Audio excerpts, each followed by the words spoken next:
जय जगन्नाथ मु स्मृति latest news channel आपको स्वागत करुच्ची। संपूर्ण खबर जानापी भिडियो को शेष पर्यंत देखूँ। आसतु जाना आज खबर गुड़िक।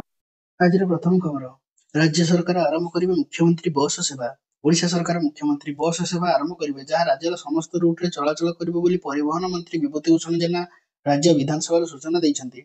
से कहते पूर्व बीजेडी सरकार निर्वाचन को प्रभावित करने लक्ष्मी बस प्रचलन करते, तथापि वर्तमान सरकार निश्चित करेंगे मुख्यमंत्री बस सेवा राज्यर समस्त रूट्रे चलो। यही पदक्षेप अंशस्वरूप वरिष्ठ नागरिक, महिला, छात्र छात्री मैंने 50% रिहाती भड़ा पाइबे।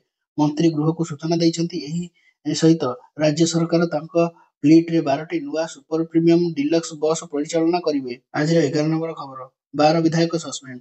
12 कांग्रेस विधायक 7 दिन निलंबित होती। गृह में विशृंखला आचरण नहीं कार्यानुष्ठान बाचस्पति।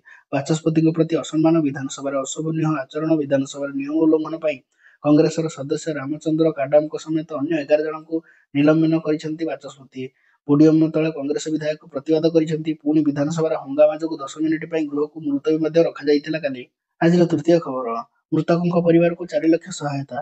कामाख्यानगर में रेकुड़ा गांव में दुर्घटना 3 जन मृत घटना। मुख्यमंत्री मोहन चरण माझी यह घटना दुख प्रकाश करने सह अनुकंपा राशि घोषणा करछंती। मुख्यमंत्री रिलीफ पांठि 4 लाख टका लेखाएं सहायता घोषणा करछंती मुख्यमंत्री। सूचना अनुसार गतकाली ढेंकानाल जिले में कामाख्यानगर थाना रेकुड़ा ग्राम निकट में एक पिचु गाड़ी सह हाईवे धक्का होता। एथिरे 3 जनकर मृत्यु घटवा बेले जड़े गुरुतर होइथिबार सूचना मिली। गुरुतर को तुरंत उद्धार कर निकटस्थ मेडिकल में भर्ती कर ठिका संस्थार अवहेला को एभली अघटन घटिथिबार अभियोग होइछि।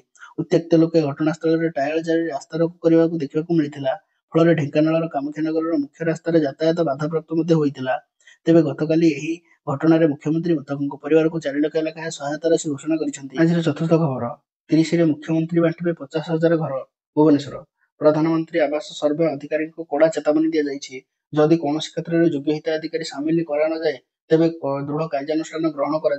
कलाहांडी चलित मासरे 30 अंत्योदय योजना 50,000 घर मुख्यमंत्री बांटे बोली पंचायत राज मंत्री रविनारायण नायक सूचना देते।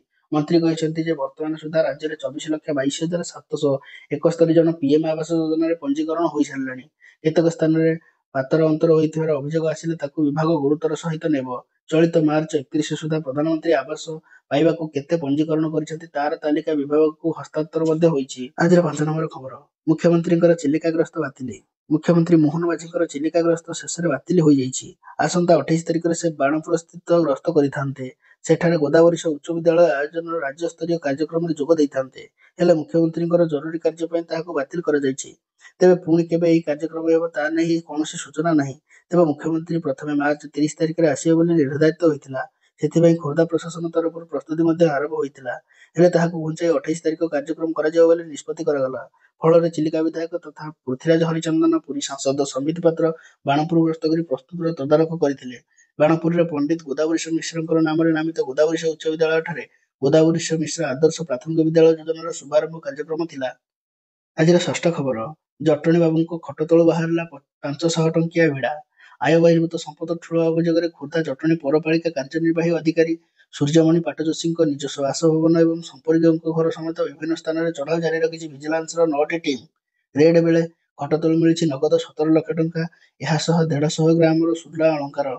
खटतले गदी मरा खाली 500 टंकिया भिड़ा। जटणी म्युनिसिपालिटी कार्यनिर्वाही अधिकारी घर विजिलेंस चढ़ाऊ बेले नगद 17 लाख टंका हस्तगत होइछि। आज 7 नंबर खबर, जलिलाणी 3000 हेक्टर जंगल। हु हु जलिबार लगी जंगल। राज्यर विभिन्न स्थान में जंगल निआं लगिबार घटना सामना को आसिथिबा बेले एबे विधानसभा मंत्री तथ्य चिंता बढ़ाई। राज्य में जंगल जलिबा सहित सबुज बनानी नष्ट होइबार लगी। गत 5 वर्ष में जंगल निआं तथ्य 3000 टपी सारे। निआर आरे ओडिशार जंगल नष्ट होउछि सबुज बलय। हेक्टर हेक्टर जंगल पोड़ी हो जाउछि पाउंश। जंगल निआरे प्रभावित राज्य मानक मध्य ओडिशा द्वितीय, कारण अधिकांश जंगल में लागुथिबा निआं मनुष्यकृत। विधानसभा विभाग स्तरीय मंत्री जो उत्तर रखिछंती ताहा जेमिति चिंताजनक ठारू अधिक उद्वेगजनक बोली जଣା पड़ुछि। आज 8 नंबर खबर, शिशु वाटिकार प्रवेश स्कूल रे चली प्रस्तुति जोरदार। सरकारी स्कूल रे फ्री स्कूल प्रथम थर 5 वर्ष और तदूर्ध पिलामानकु शिशु वाटिकार नाम लेखा हेबो। एप्रिल 2 रे हेबो भाग्य प्रवेश उत्सव। प्रति स्कूल रे प्रस्तुत जोरदार रे चली। सबु जिले में बंटा जाउछि मुख्यमंत्री स्वाक्षर थिबा निमंत्रण पत्र। गणशिक्षा मंत्री कहले एबे शिशु वाटिका 3 फोकस। नुआ शिक्षा शिशु शिक्षा को प्राधान्य दिया जाउछि। ନୂଆ ଶିକ୍ଷାବର୍ଷରୁ ଶିଶୁ ବାଟିକା ମଧ୍ୟ ଖୋଲାଯିବ। ରାଜ୍ୟରେ ଆରମ୍ଭ ହେବ ଜାତୀୟ ଶିକ୍ଷାନୀତି। ବିଦ୍ୟାଳୟଗୁଡ଼ିକରେ ପହଞ୍ଚିବା ପାଇଁ ଶିଶୁ ବାଟିକା ବହି, ପିଲାମାନଙ୍କୁ ନାଚ ଗୀତ ସହିତ ଖେଳକୁଦ ମଧ୍ୟରେ ଶିକ୍ଷା ଦେବାକୁ ଶିକ୍ଷକ ଶିକ୍ଷୟିତ୍ରୀ ବି ପ୍ରସ୍ତୁତ। ଅପ୍ରେଲ 2ରେ ପ୍ରବେଶ ଉତ୍ସବକୁ ଭବ୍ୟ କରିବାକୁ ସବୁଠି ଜୋରଦାର ଚାଲିଛି ପ୍ରସ୍ତୁତି। ବିଭାଗୀୟ ମନ୍ତ୍ରୀ କହିଛନ୍ତି ଯେ ଏଥର ଫୋକସରେ ରହିଛି ବାଲ ବାଟିକା ବା ଶିଶୁ ବାଟିକା। ଆଜିର 9 ନମ୍ବର ଖବର, ପିଓକେକୁ ଖାଲି କରିବାକୁ ପଡ଼ିବ, ନଚେତ୍ ଜାତିସଂଘରେ ପାକିସ୍ତାନକୁ ଘେରିଲା ଭାରତ। ପୁଣି ଥରେ ପାକିସ୍ତାନକୁ ମିଳିତ ଜାତିସଂଘରେ ଘେରିଛି ଭାରତ। ମିଳିତ ଜାତିସଂଘର ସୁରକ୍ଷା ପରିଷଦରେ ଶାନ୍ତି ବଜାୟ ରଖିବା ପ୍ରସଙ୍ଗରେ ଆଲୋଚନା ହେଉଥିବା ବେଳେ ଭାରତକୁ ଏକ ଭଲ ସୁଯୋଗ ମିଳିଥିଲା। ଏଠାରେ ପାକିସ୍ତାନ ପୁଣି ଥରେ ଜାମ୍ମୁ କାଶ୍ମୀରର ପ୍ରସଙ୍ଗ ଉଠାଇଥିଲା।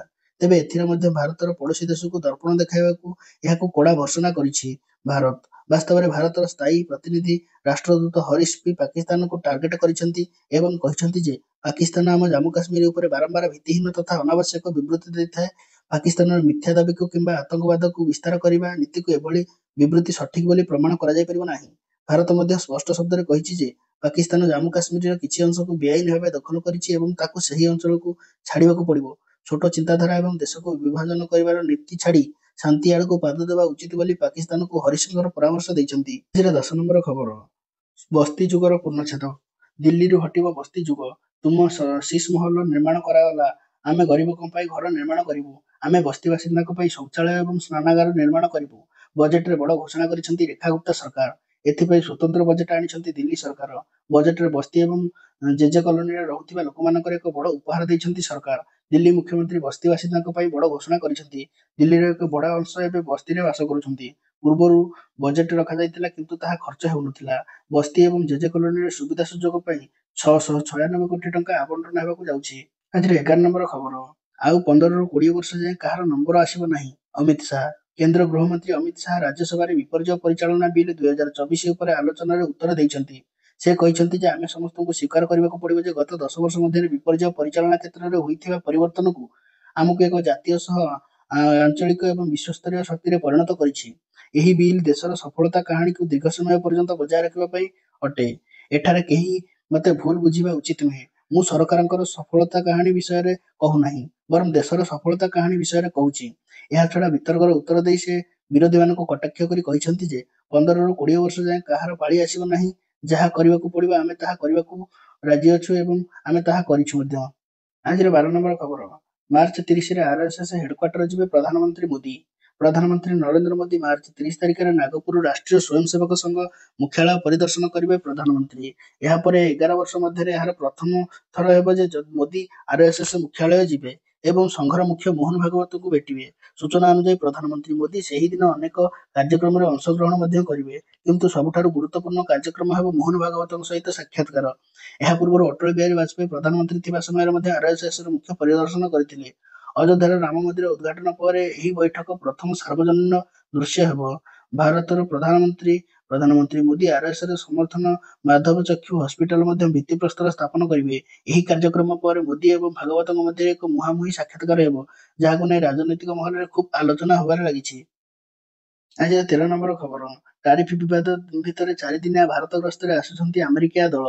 ଦ୍ୱିପାକ୍ଷିକ ବାଣିଜ୍ୟ ଚୁକ୍ତିନାମା ଅନୁଯାୟୀ ଭାରତ ଏବଂ ଆମେରିକାର ଉତ୍ପାଦନଗୁଡ଼ିକ ଉପରେ ଶୁଳ୍କ ହ୍ରାସ କରିବା ସୂଚିତ କରିବା ପରେ ମଙ୍ଗଳବାରଠାରୁ ଏକ ଉଚ୍ଚସ୍ତରୀୟ ଆମେରିକା ପ୍ରତିନିଧି ଦଳ ମଙ୍ଗଳବାର ଭାରତ ଗସ୍ତ କରିଛନ୍ତି। ଏହି ଦଳ ଦକ୍ଷିଣ ଏବଂ ମଧ୍ୟ ଏସିଆ ପାଇଁ ସହକାରୀ ଆମେରିକୀୟ ବାଣିଜ୍ୟ ପ୍ରତିନିଧି ବ୍ରେଣ୍ଡନ ଲଞ୍ଚ ମଧ୍ୟ କରିଛନ୍ତି।